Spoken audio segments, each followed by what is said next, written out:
All right, so welcome back to Real Auto Reports right here at snowy Real Auto Ranch. Yes, it's still snowing here, and we are really excited to be in this 2014 Audi Q5 TDI.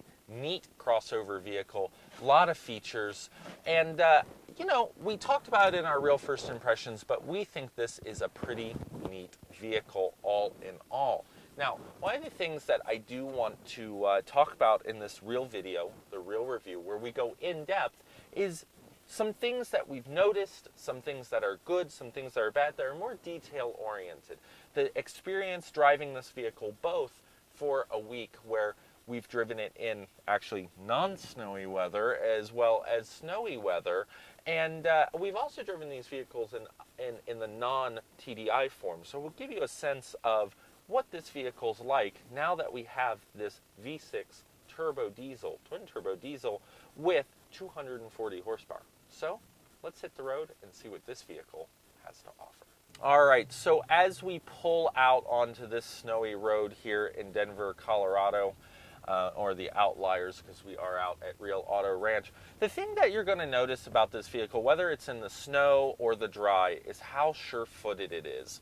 It is a nice driving vehicle. In the dry, it gives you that performance aspect. You know, we find that this vehicle has wonderful, I mean, some people love it, some people hate it, I suppose. But I'm sitting at a stop here, super easy and smooth transition. And then you get going here in the TDI, and you get a firmer wheel, and it is very variable, and it is smoothly transitioning back and forth between the different levels of stiffness, if you will, or giving you feedback from the wheel. You don't have a disconnected sense in these Audis. You can feel the wheel, and you feel the road through the wheel is what I'm really trying to say. What I like is that you get some feedback, some transfer from the road, and it's not egregious. It's not something that you're going to go, oh God, I hate driving this car. It's a nice feeling because you get a sense that you're connected, that you're driving. It's not rattling your hands, you're not sitting here vibrating, but it's a very nice feeling, I think. These are performance-oriented vehicles, these Audis, and as we're driving along, what we've noticed is that they are sure-footed through the corners. The Quattro all-wheel drive, likely comparable to the Subaru all-wheel drive systems, known for their history and their performance capabilities, especially in the Audi on the performance side. This TDI will do 0 to 60 in about 6.5 seconds, according to Audi. And we've got 428 foot-pounds of torque and 19-inch rims on a more sports all-season tire, if you will, something that's capable of doing duty in the dry and taking the twisties, but also now in the snow. And we can lay into the throttle and get all of that 428 foot-pounds of torque with the twin turbo. And what you'll find is that, yeah, it'll shift a little bit, but it'll keep you true and engage the traction control. And that is exactly what people want. They know that they've got a powerful vehicle, but they want to feel confident that they can get where they're going. And I think that this Audi Q5 TDI will do that. Now, it is a lighter vehicle. I mean, it's not going to be as heavy as its big brother, the Q7. So that Q7 is actually going to be a little different. See, there it goes. It grabbed me because I hit some ice, and it straightened me right back out. And then I get on the brakes, and it's got this variable ABS, but see, it is on sports tires, so that required a little bit more correction and driving than you might like. So you might want to consider changing out to a snow tire if you really do live in a snowy area like we do here in Colorado. Well, and if you're going to be going up to the mountains a lot on unplowed roads. Now, what I notice about this vehicle is that it's manageable. It doesn't seem to have that sporadic handling that, where you're not sure what's going to happen when you go around a corner, or it might drift funny. It's got great systems. Now, talking about it from a usability perspective, I find that there are a couple things that are interesting. It does have the split fold-down back seats, and indeed you can actually fold down just the middle for longer things like skis. And that's nice.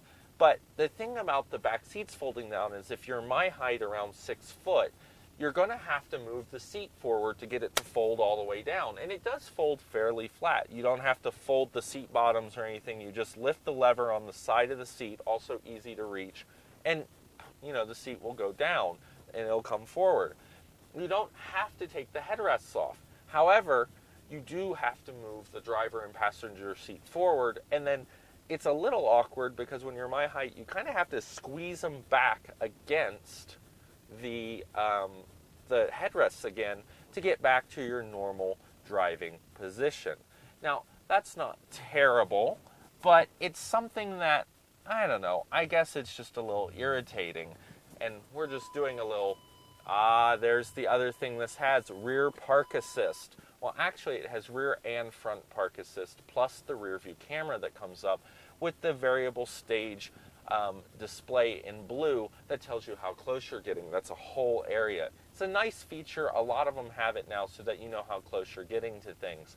But the one thing about the park assist, in the snow and ice like this, when you have so much stuff on the vehicle, you're going to find that it goes off when you put it in reverse because it's seeing that ice caked up on the vehicle. So that can be a little bit annoying and a little bit of a, ooh, hey, I don't see anything.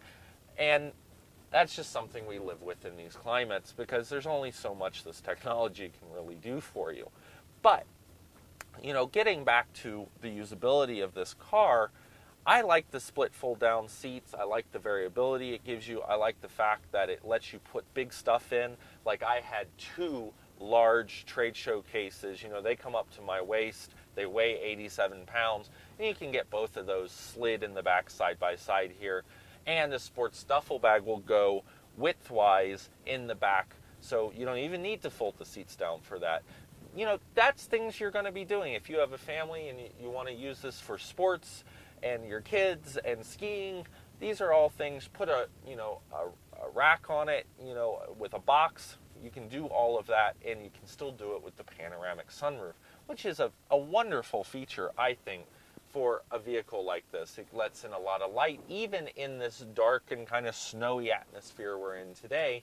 It lets more light in than if you just had a fixed head coupe, design or a solid roof for you. So I like that option, and I like that you have this fully electric sliding shade. Now you'll notice some details on this sliding shade I pointed out in the real first impressions. The nice satin finish on the leading edge, a nice touch of quality, goes back to how good these vehicles are from a quality control and design perspective. You've got that Audi attention to detail, and indeed the Germans do have that. But I also pointed out that this is actually, I can actually see the leading edge through this a little bit of the window there. I can see the snow on it. This is not a solid panel. It's a mesh that does let a little bit of light through, a little bit of ambient light, and it doesn't black it out. So that's something to keep in mind. In super sunny environments, it's going to take the edge off the glare, it's going to take the heat off your head. But I think I pointed it out in the all-road when we looked at the all-road, that it was the same thing. You notice that it is not a solid panel, so just keep that in mind. It's not, I actually like it, because I keep it open most of the time, to be honest with you. I'm one of those people that just likes to keep the light coming in the vehicle. So what else can we tell you about this vehicle? Well, we can tell you that we just accidentally opened the top roof when we hit that button. So you will have to get used to this kind of twist and push sunroof control. But it will tilt up and it will slide back. We really don't want to do that in the snow today, however. But, it is there for the taking. I like that this vehicle has memory seats. I also like that it's a push button on and off, so you can turn it off and you can see with the light that it's off, so you can keep people from messing with it if you're valeting it or something like that. I also like that it has heated mirrors and fold-it-in mirrors. You can see here we'll just come to a stop, and then we will fold the mirrors in, You'll notice they won't do it while you're driving, which is a lot better than some manufacturers out there, which will let you fold them in while you're driving, which is a little interesting, but you know, I guess it's not a huge safety factor. It's just one of those things you could accidentally do if you're trying to mess with the switch, so Audi locks you out from it. You also have the Audi Media Center. You've got this open button here that drops down for the S2 SD slots and the SIM card that's in the car. Remember, these Audis have 3G already in them as part of the entertainment package, so the infotainment, as people like to say. And it's powered by Google, so you have Google Earth on your navigation so that you can actually see what's going on at a kind of terrain or 3D level, and that's kind of neat. See, there you go, it just switched over. And so what I can see is the satellite imagery being laid over top of the map. I think that's pretty cool. Now, it's just giving me a message right now, please wait, Audi Google Earth. So it's, you know, with this snowy atmosphere that we're in today, it's one of those things where it's having trouble keeping hold of the satellite.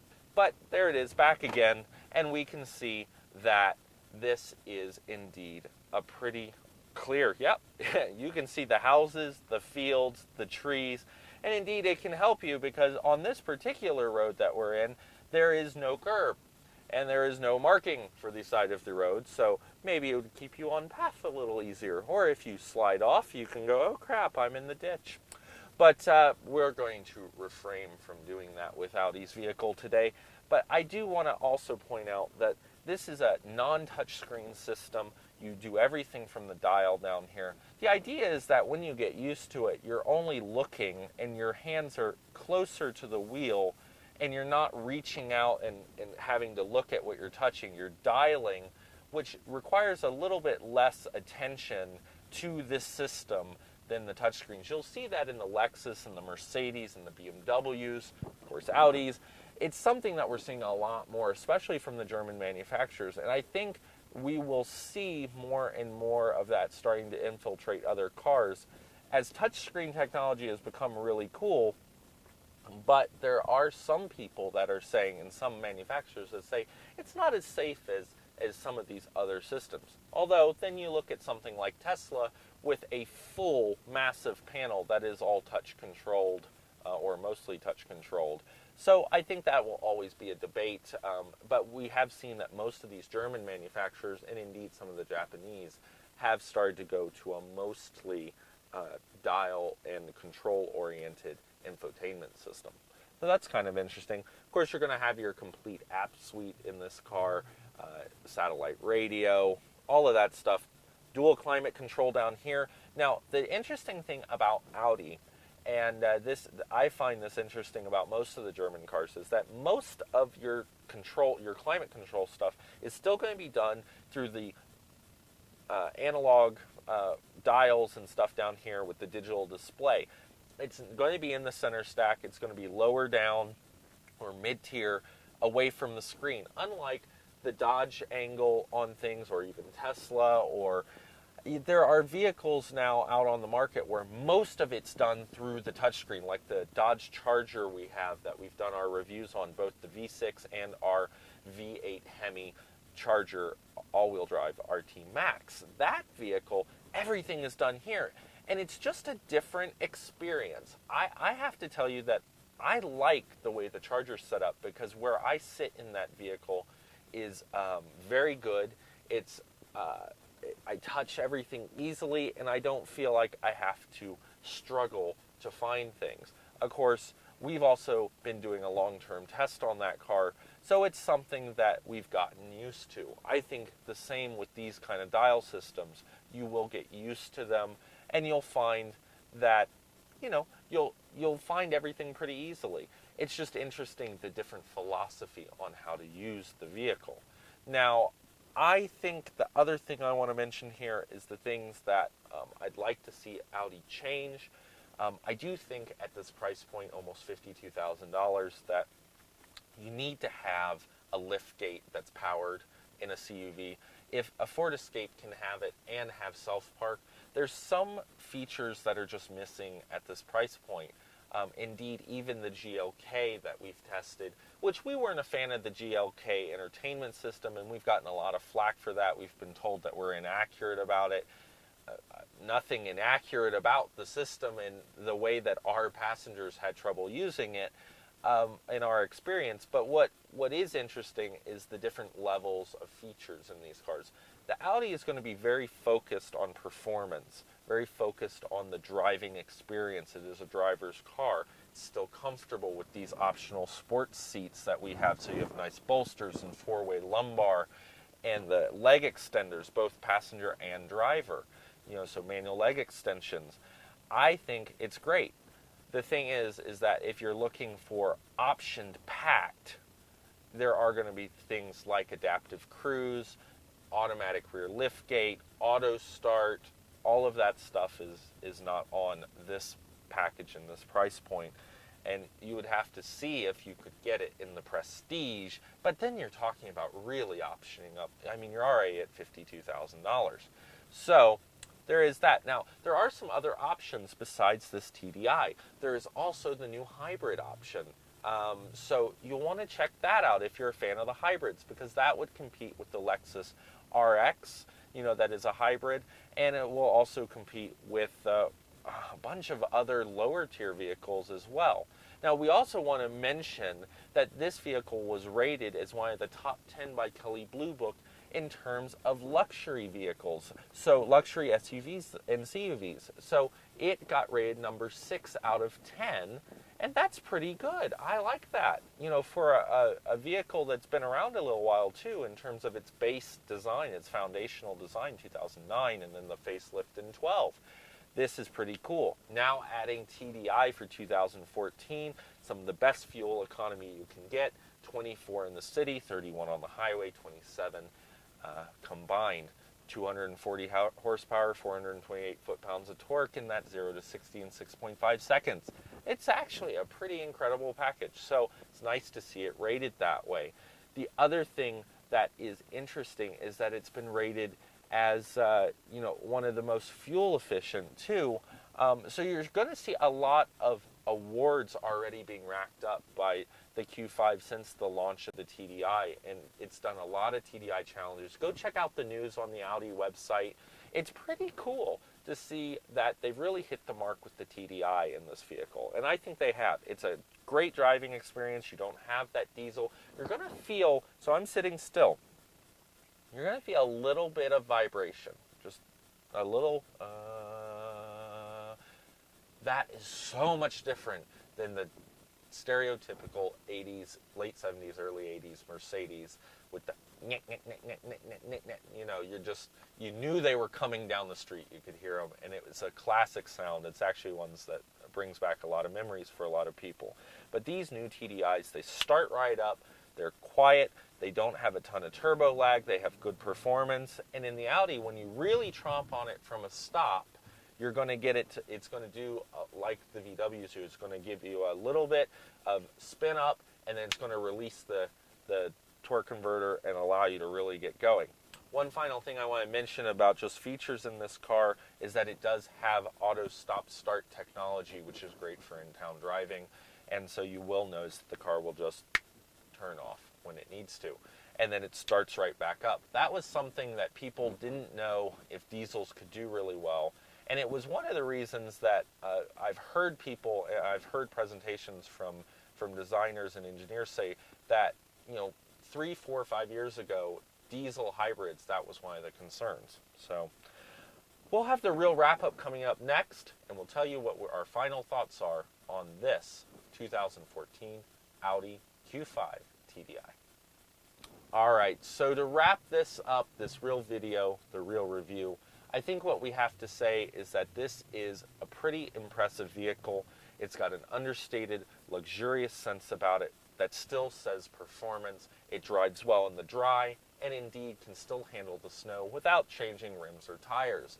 You are going to get better performance if you put some snow tires on this baby, because it has a ton of power, but its systems will keep you in check and keep you safe. It is a great driving vehicle. It's one I would seriously consider buying if I was in a CUV marketplace. I think the Quattro system is one of the best all-wheel drives on the market, and this will really get you up to the slopes and back in a nice fashion. And this is a car for somebody who's not trying to be flashy, that just wants the pure experience, wants to drive, wants to be comfortable, wants to have a little bit of brand cachet when they pull up. You've got the 4 rings, the racing heritage, and I think the design language in the Audis is spot on for most people out there. It's a car that will really cross different cultural boundaries and likes and tastes. So I also love this white color that we have here, which is appropriately named Glacier White.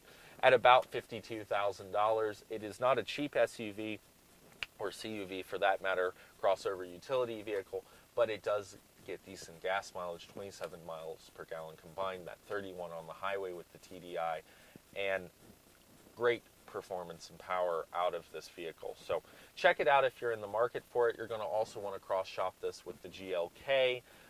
You'll want to cross-shop this with the Lexus RX. And then if you're looking for value for your money, you're going to want to look at other vehicles in the Hyundai and Kia lineup, and you're going to have a much lesser price tag and similar features, but I think what you'll find is a difference in the driving and sort of just the overall package experience, because those brands are fast coming up on the tail of these luxury brands, but there's still a value position, whereas people expect that they're going to have to pay for the BMW, Mercedes, Lexus, Audi brands, and Infiniti. So make sure you check out the JX as well, because the new Infinitis are also getting well rated. The J was also in the list of top 10 Kelley Blue Book luxury utility vehicles. So I want to check all that out. For Real Auto Reports, I'm Jonathan McGrew. We'll see you down the road.